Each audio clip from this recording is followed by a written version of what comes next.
देखिए, अभी तो जो स्थानीय निकाय का चुनाव है उसके लिए भारतीय जनता पार्टी ने अभी वोटरों के बीच में संपर्क करके जो स्नातक का जो चुनाव है, स्नातक चुनाव के लिए हम सभी ने मतदाताओं के बीच में जाके फॉर्म भरने का काम किया है और एक लंबी संख्या में अपने जनपद के अंदर लगभग 14 से 15 हज़ार के लगभग हम सब ने फॉर्म भरवाए हैं। चुनाव में स्नातक हम सभी आते हैं कि जितने स्नातक हैं वो वोटिंग करें। एक विषय दूसरा ये था, जो नगर निकाय का चुनाव है तो अपने जनपद के अंदर 10 नगर पंचायतें, एक नगर पालिका है, कुल 11 हैं और जनपद के अंदर 193 वार्ड, 565 बूथ भी है। तो हम सभी हर जगह अपने जो संगठनात्मक ढांचा है उसके अनुसार हम सभी बैठकें कर रहे हैं। हमारे प्रभारी जो ऊपर के संगठन के लोग लगे हैं, वो अभी देखा आपने कल ही एक मऊ जनपद के अंदर पूरे ज़िले की नगर पंचायत के जो संयोजक, प्रभारी सब लोग इकट्ठा होकर एक बड़ी संख्या में कार्यकर्ताओं ने बैठक किया और आगामी कार्य योजना पे हम सब ने चर्चा किया है और उसी के क्रम में हम सभी हर नगर पंचायतों में 19, 20, 21 में बैठकें करने जा रहे हैं। अगली रणनीति क्या है आप लोगों की? देखिए, विकास के आधार पर जनता के बीच में जाना है और विकास के आधार पर ही देश के अंदर और प्रदेश के अंदर सरकार बन रही है। और जो सरकार ने, भारतीय जनता पार्टी की सरकार ने जो काम किए हैं देश के अंदर, प्रदेश के अंदर, तो उसमें हम सभी उस विकास कार्यों को लेके जाने वाले हैं और विकास के काम को बताने वाले हैं और उस विकास के आधार पर जनता हम सबके साथ खड़ी है। ये विस्तार जो हुआ है नगर पालिका मऊ, इससे कितना भारतीय जनता पार्टी को फायदा मिलेगा? देखिए, भारतीय जनता पार्टी को कितना फ़ायदा मिलेगा नहीं मिलेगा विषय ये नहीं है। आप थोड़ा कल्पना करिए कि जब कभी एक लंबे समय के बाद इतनी बड़ी नगर, उत्तर प्रदेश की ये बड़ी नगर पालिकाओं में से अपनी मऊ नगर पालिका है। आपको तो मीडिया के माध्यम से मैं सम्मानित जनता को भी बताना चाहूँगा, आपके चैनल के माध्यम से, कि नगर पालिका और फिर इतने बड़े विस्तार में जो ये विस्तार की जब आपने बात किया तो ये महानगर पालिका की श्रेणी में आ जाएगा और एक आने वाले समय में नगर निगम की श्रेणी में आ गया। यानी डेवलपमेंट, जो शहर से जुड़े हुए गाँव हैं वो गांव शहर के में जुड़ गए, नगर पालिका में जुड़ गए, तो डेवलपमेंट का जो रास्ता है वो खुल गया, विकास का रास्ता जो खुल गया। जो भारतीय जनता पार्टी का मूल मंत्र है, सबका साथ, सबका विकास, सबका विश्वास, तो जो जनता का प्रयास था उसके साथ विकास जुड़ने वाला है। इस नाते वो जो विस्तार हुआ इसमें नगर पालिका ही नहीं, इस मऊ जनपद को बहुत बड़ा लाभ मिलने वाला है। जो कहा जा रहा है कि नगर पालिका का विस्तार होने से लोगों को जुड़ने के लिए समाजवादी पार्टी के जो प्रत्याशी होंगे उनको फ़ायदा इससे मिलेगा, उनके लोग जुड़े हैं इसमें। देखिए, फ़ायदा तो देखिए उनकी अपनी राजनीतिक दुकान है, वो अपने हिसाब से चलाते हैं, लेकिन भारतीय जनता पार्टी की जब आप बात करेंगे तो जो हमारा मूल मंत्र है उस पर हम सभी चलते हैं। जो हमारा सिद्धांत है, अंत्योदय के सिद्धांत पे चलने वाले लोग हैं, हम राष्ट्रवादी विचारधारा के लोग हैं और सबके साथ सबके विकास की बात करते हैं और इसको हमने किया है। हम जनता के बीच में पहली ऐसी सरकार आपने देखा होगा देश के अंदर या प्रदेश के अंदर कि हमने अपनी जवाबदेही स्वयं तय की है। हम हर वर्ष जितना काम जनता के लिए करते हैं, जनता के बीच में जाके बताने का काम करते हैं। और मैं आपके चैनल के माध्यम से बताना चाहता हूँ, नगर निकाय का जो चुनाव ये शुरू होने वाला है, हम आपको बता, भारतीय जनता पार्टी का कार्यकर्ता पत्रक लेकर के और एक एक घरों को संपर्क करने वाला है। हम हर घर संपर्क अभियान चलाने वाले हैं। आपको 5 दिन बाद देखने को ये मिलेगा। दादा जी, आपका जो प्रत्याशी होगा कैसा होगा? मतलब कि लोग कभी कहते हैं कि हम गरीब को देते हैं।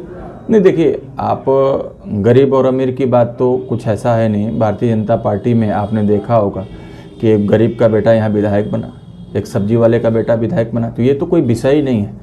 और आपने देखा होगा कि जो देश की प्रथम कुर्सी पे बैठी हैं आदरणीय मुर्मू जी, जो राष्ट्रपति हैं देश की, वो किस समाज से आती हैं। नरेंद्र भाई मोदी जी किस समाज से आते हैं। गरीब माँ का बेटा जो देश को चला रहा है, जिसके ऊपर जनता ने विश्वास किया, जो गांव गरीब किसान नौजवान की बात करता है, जो सबके साथ सबके विकास की बात करता है। एक संत जिन्होंने पूरा अपना जीवन समर्पित किया उत्तर प्रदेश में, पूज्य योगी आदित्यनाथ जी के रूप में। भारतीय जनता पार्टी एक कैडर बेस्ड पार्टी है और हम इस तरीके का ऑर्गेनाइजेशन जहां हमारे पास बूथ तक की संरचना है, भारतीय जनता पार्टी का कार्यकर्ता ही चुनाव लड़ेगा।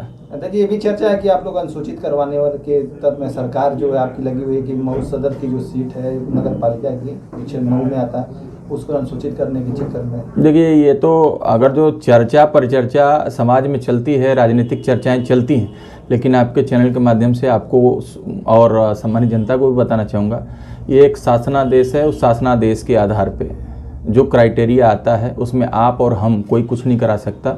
उसी आधार पे वार्डों का आरक्षण होता है, उसी आधार पे निकायों का आरक्षण होगा।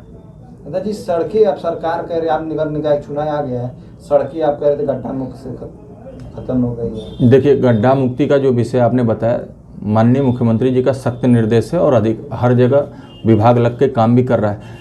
और आपको वहाँ वो चीज़ें नहीं दिख रही होंगी जिस सवाल पे आप जाना चाहते हैं। मेरे पास वो पेपर कार्यकर्ताओं ने भी भेजा भी है।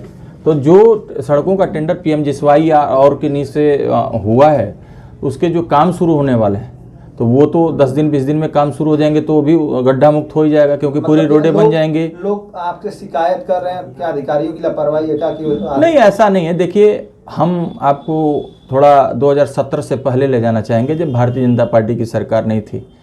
अपेक्षाएं जो थी जनता की, मैं आपके चैनल के माध्यम से बताना चाहता हूं आपको और सम्मानित जनता को, पीछे की सरकारें अगर जो थोड़ा थोड़ा काम की होती तो शायद ये प्रश्न आज हमारे यहाँ भारतीय जनता पार्टी के कार्यालय में नहीं आता। हमको सम्मानित जनता ने जो मौका दिया है, हम 6 वर्षों के अंदर 60 साल के बराबर काम किए उत्तर प्रदेश के अंदर और देश के अंदर। आज़ादी के 75 साल बाद आपने देखा होगा, इससे जीता जीवंत उदाहरण कुछ नहीं हो सकता।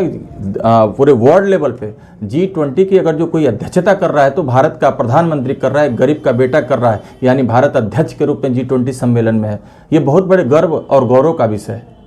जी, एक माफिया था मुख्तार अंसारी का गैंग का अध्यक्ष जी हैं, आपके बगल में बैठे, उनके भतीजा को मार दिया जी। वो सिलेंडर, पुलिस सिलेंडर सामने सिलेंडर भी कर दिया, कहाँ कार्रवाई हुई? कुछ नहीं हुआ। आप ऐसा नहीं कर सकते हैं, और कानून सबके लिए बराबर है।